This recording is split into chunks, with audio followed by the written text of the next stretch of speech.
ইলমের মর্যাদা প্রসঙ্গে জনাবে মুহাম্মদুর রাসূলুল্লাহ সাল্লাল্লাহু আলাইহি ওয়াসাল্লাম এত সুন্দর করে উদাহরণ দিয়েছেন।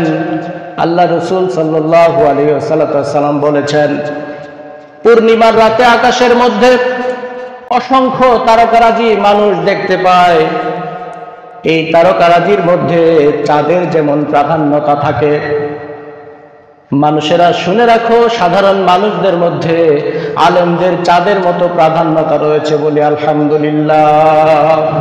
তারা তো উঠবেই, অসংখ্য তারা দেখতে পাবেন, কিন্তু প্রশ্ন করে চাঁদ উঠেছে কি, এটা প্রশ্ন। তারা উঠছে কিনা, উদিত হয়েছে কিনা, এটা কোনো প্রশ্নই না। চাঁদ উদিত হয়েছে কিনা এটা প্রশ্ন। চাঁদ কোথায় আছে? এই যে চাঁদ দেখতে পাইতেছো, এই যে চাঁদ দেখতে পাইতেছো, চাঁদ একটাই।